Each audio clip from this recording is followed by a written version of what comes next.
بسم اللہ الرحمن الرحیم۔ ناظرین، آج بالکل ایک مختلف انداز میں آپ کے سامنے آیا ہوں۔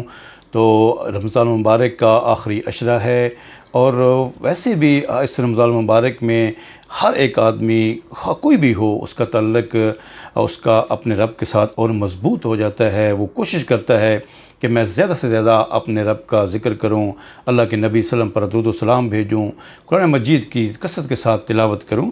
تو اسی وجہ سے آج میرے سامنے موجود ہیں حافظ مولانا علیہ بنوری ٹاؤن کراچی سے، یہ فارغ التحصیل ہیں، اور ماشاءاللہ علوم جدیدہ پر دین کو علوم جدیدہ کے ساتھ اس جو موجودہ ہمارا اس نظام چل رہا ہے، جو اس وقت ہمارا سسٹم چل رہا ہے، ان دینی علوم کو ان مسائل کے ساتھ کس طریقے سے یہ جوڑتے ہیں، اور بڑے ایک زبردست قسم کی ان کی رائے ہوتی ہے۔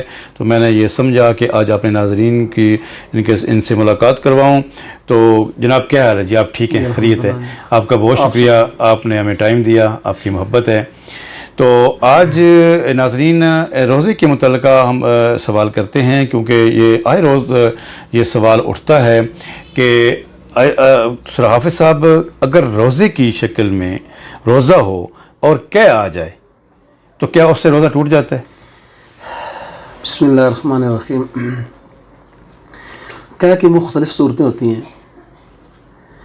قے منہ بھر کے آئے، جتنی بھی آئے، اور منہ سے بیر خارج کر دے تو اس سے روزہ نہیں ٹوٹے گا۔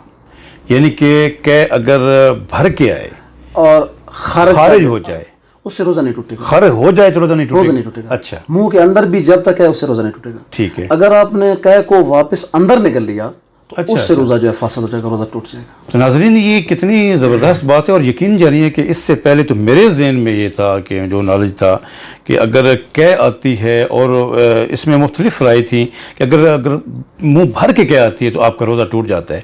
تو حافظ صاحب نے بڑی ہماری جو ہے وہ رہنمائی کی ہے کہ اگر آپ کی آتی ہے اور منہ بھر کے آتی ہے اور بار خارج ہو جاتی ہے تو آپ کا روزہ نہیں ٹوٹے گا۔ روزہ اسی وقت ٹوٹے گا جب آپ قے آ رہی ہے، منہ تک آ گئی ہے، اور دوبارہ اس کو آپ واپس اپنے اندر لے کے جاتے ہیں تو صرف اس صورت میں روزہ ٹوٹ جائے گا۔ تو ناظرین، اتنا اچھی رائے اور اتنے زبردست معاونت جو ہے وہ کی ہے، اور یہ رائے ہمارے سامنے آ چکی ہے، تو مجھے امید ہے کہ یقین آپ اس سے مستفید ہوئے ہوں گے۔